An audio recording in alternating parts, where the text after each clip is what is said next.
Some people measure success by the size of their office, others by the way they treat those who clean it. Ryan Carter had everything.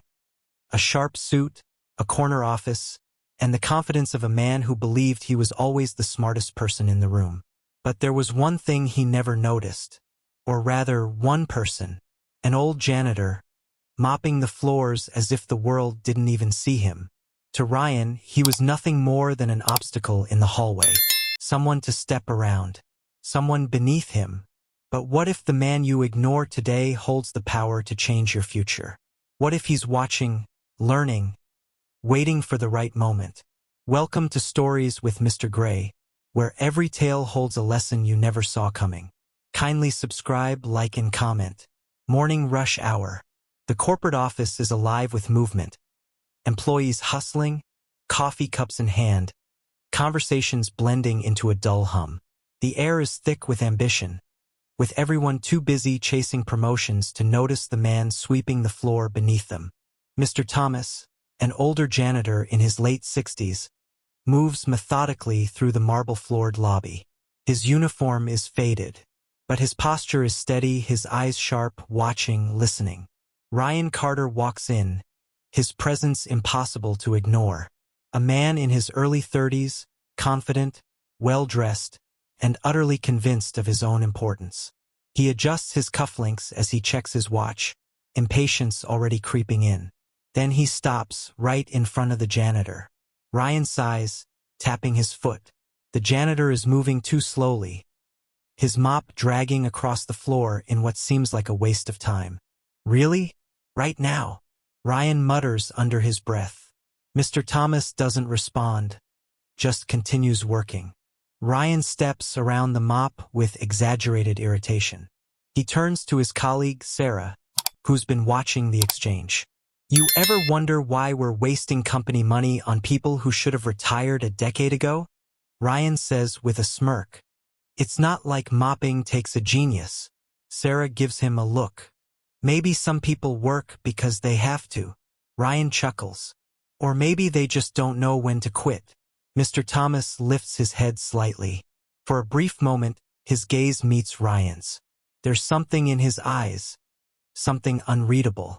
But before Ryan can give it a second thought, he's already moving toward the elevators.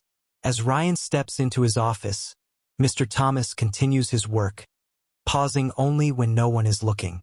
His gaze shifts toward the hallway leading to the executive suites, to the framed photos of company founders and past leaders. His expression remains neutral, but if anyone had been paying attention, they might have noticed. Mr. Thomas isn't just cleaning. He's observing. And Ryan Carter has no idea who he's just dismissed. To Ryan Carter, the workplace was a stage. And in his mind, he was the lead actor. The ones at the top, executives, managers, decision-makers, they were the real players. Everyone else? Just extras. And Mr. Thomas? He wasn't even worth acknowledging. Every morning, Ryan walked right past him. Never a nod, never a glance. Just an expectation that the floors would be clean, the trash emptied, and the hallways clear, like magic. As if the man doing the work didn't exist. Ryan wasn't just indifferent to lower-level employees, he was dismissive. Receptionists, assistants, interns, he spoke to them only when necessary. And when he did, it was with the same tone he used when ordering coffee, quick, direct, and without a second thought. One afternoon, as Ryan stood by the office coffee machine, scrolling through emails, Sarah approached with her own cup in hand. She took a slow sip before speaking. So, what's up with the old janitor? Ryan glanced at her, uninterested. What do you mean? I mean, why would a company like this hire someone his age for that job? Ryan chuckled, shaking his head. Beats me. Maybe he begged for it. Sarah frowned. That's a little harsh. Ryan shrugged. Look, I get it. Hard times, maybe he needed the cash. But let's be real, if you're pushing a mop at his age, you made a lot of bad decisions. Sarah raised an eyebrow. Or maybe he has his reasons. Ryan smirked. Yeah? What kind of reasons? Sarah didn't answer right away. She simply glanced toward the hallway, where Mr. Thomas was carefully wiping down a glass panel. He moved with purpose, as if the task mattered. "People don't always end up where you expect," she said. "And sometimes the ones you least expect are the ones you should be paying attention to." Ryan rolled his eyes. "All right, Gandhi. Maybe he just likes mopping floors." Sarah didn't argue. She just gave a small, knowing smile and walked away. Later that day, Ryan was on his way back to his office when he came across Mr. Thomas in the hallway. The janitor was wiping up a spill near the entrance, moving slower than Ryan would have liked. Ryan let out an exaggerated sigh. "You pick the worst times for this, you know that?" Mr. Thomas straightened up, meeting Ryan's gaze with an unreadable expression. His face held no irritation, no offense, just patience. "A clean floor is a safe floor," he said. Ryan scoffed. "And a slow janitor is a late executive." He stepped around the wet floor sign.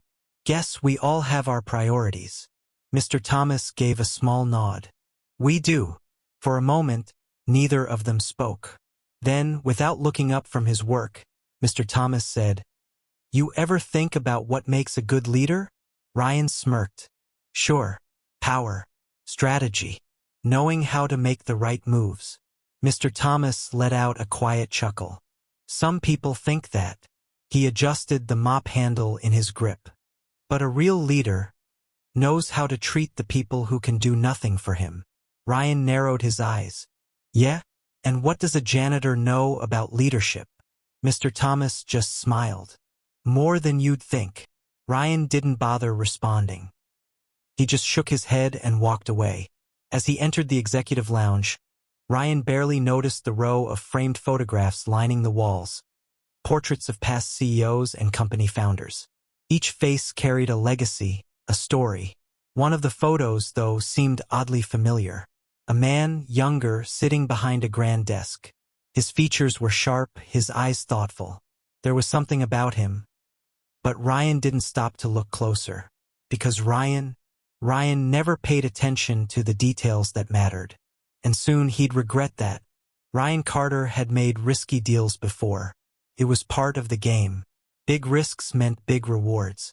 And in his mind, this deal, it was going to be his masterpiece. A multi-million-dollar contract with an overseas firm promised to deliver record-breaking returns. Everything looked flawless, the numbers, the projections, the timing. And the best part? Ryan didn't waste time waiting for approvals or double-checking the details. He wanted to move fast, to outshine his competitors, to prove that he wasn't just another executive. He was the future of this company. So he signed it, a single stroke of a pen. And just like that, he signed away millions.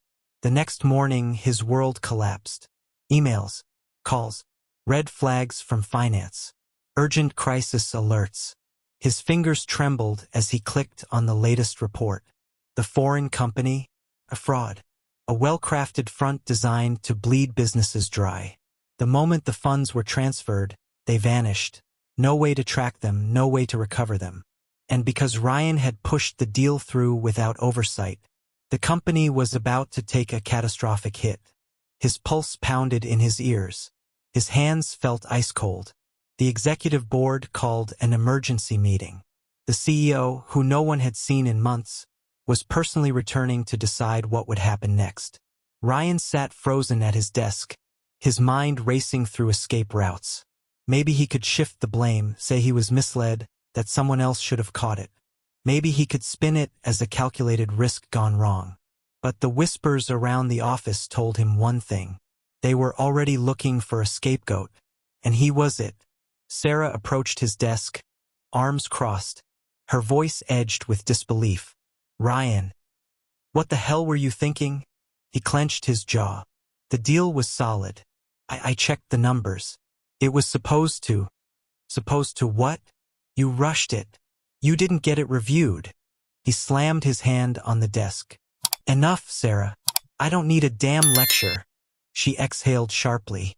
You might need more than that. Her eyes flicked toward the hallway. Executives murmured. Employees avoided his gaze. His downfall wasn't coming.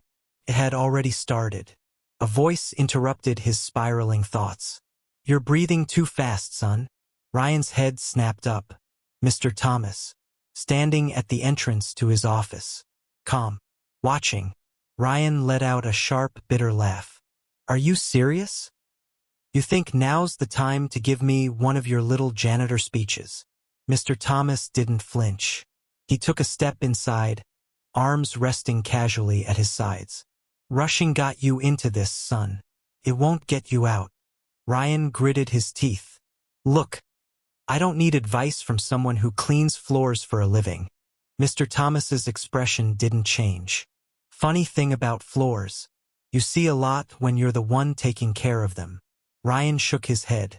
"Oh great, you gonna tell me how a real leader listens or some wisdom about patience?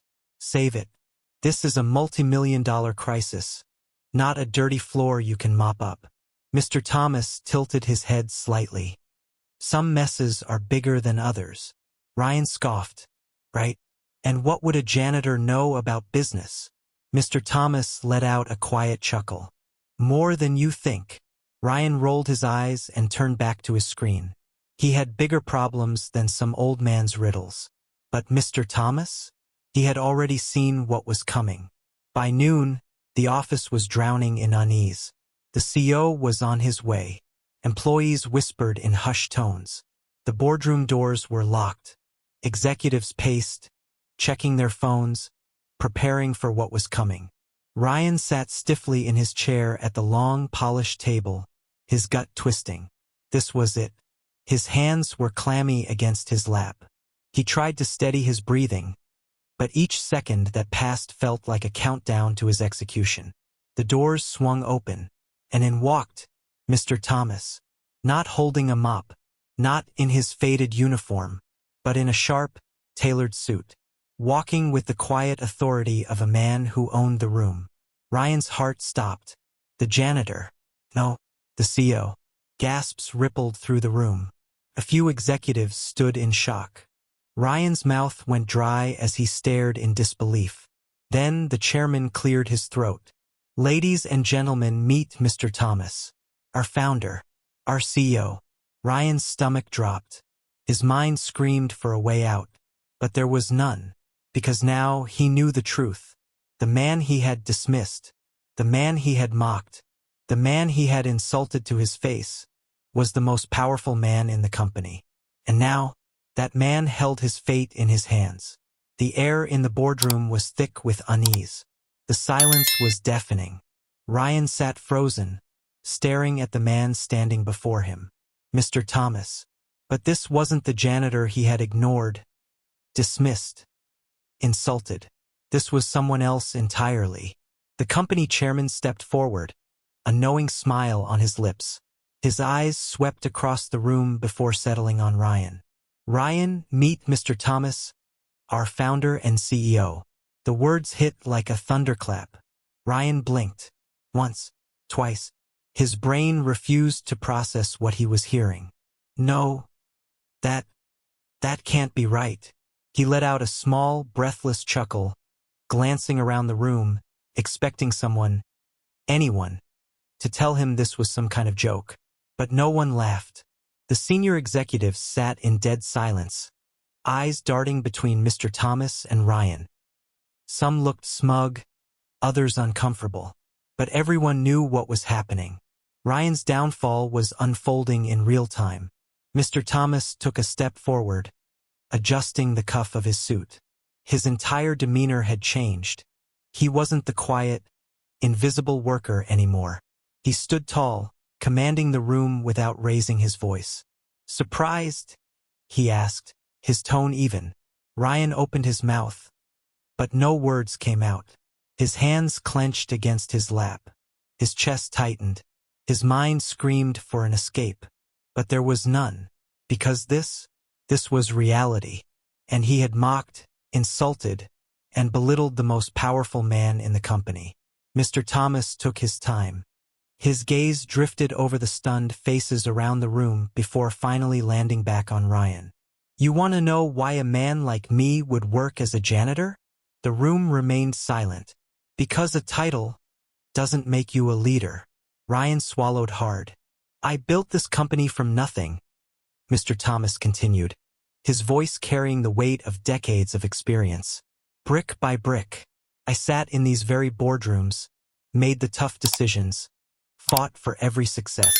And one day I stepped down, not because I had to, but because I wanted to see the company from a different angle. His fingers traced the edge of the polished table. I wanted to see if we had built more than just profits. If the people running this place, if men like you, Ryan, understood what leadership actually meant. Ryan's throat went dry. Mr. Thomas let out a quiet chuckle. Funny thing about janitors. People don't watch what they say around them. They assume we're invisible. Ryan felt his stomach turn. Every careless remark, every insult, every time he dismissed the old man. They weren't forgotten. They had been witnessed by the one person who mattered most. Ryan's fingers dug into his thighs beneath the table. He could feel the sweat beading on his forehead. How had he been so blind? He had spent years crafting the perfect image, powerful, sharp, respected. But in a matter of minutes, his reputation had crumbled. Mr. Thomas had seen the real him, not the polished executive, not the rising star, but the arrogant man who judged people by their uniforms instead of their wisdom. Ryan opened his mouth, his voice shaking. Sir, I didn't know. Mr. Thomas raised a hand. No, you didn't. Ryan flinched. Mr. Thomas studied him for a long moment, then sighed. And that is exactly the problem. Ryan felt his entire world closing in. This wasn't just a lesson. This was judgment. And soon, he would face the consequences. The boardroom remained silent, the kind of silence that made every breath feel deafening. He could feel the stares, the judgment, the disappointment, the quiet amusement from those who had always seen through his arrogance. His hands balled into fists beneath the table. He wanted to speak, to defend himself, to plead. But what could he say? He had insulted the CEO, mocked him, dismissed him like a nobody. And now that same man had the power to end his career in a single sentence. Mr. Thomas exhaled, his gaze steady but unreadable. Tell me, Ryan. His voice was calm, too calm. What do you think I should do with you? Ryan swallowed hard. His throat felt dry. His mind scrambled for words that wouldn't make things worse. Sir, he stopped. His usual confidence was gone. There was no clever excuse, no smooth recovery. Mr. Thomas waited. Ryan lowered his gaze, shame burning through him. I was wrong. The words barely made it past his lips. I judged you. I judged people. I thought I was better than... He stopped himself again, shaking his head. I wasn't. The confession hung in the air, fragile and raw. For the first time in his career, Ryan felt small. And maybe, for the first time, he understood why that mattered. Mr. Thomas nodded slowly, then leaned forward. You made a mistake, Ryan. His voice wasn't angry. It wasn't cruel. It was something worse. It was disappointed. Not just with that contract. Ryan flinched. You forgot what matters. You measured success in power, not in respect. In control, not in character. And because of that, you walked past people like they weren't even there. Ryan clenched his jaw. Because he knew. Every single word was true. Mr. Thomas let the moment settle before he continued. But I don't believe in throwing people away. Ryan's eyes snapped up. You want to fix this? Then prove it. Ryan's breath hitched. You have two choices, Mr. Thomas said. You can walk out that door and find another company that values arrogance over wisdom, or you can stay and learn what real leadership looks like. The room was dead silent. Ryan couldn't believe what he was hearing.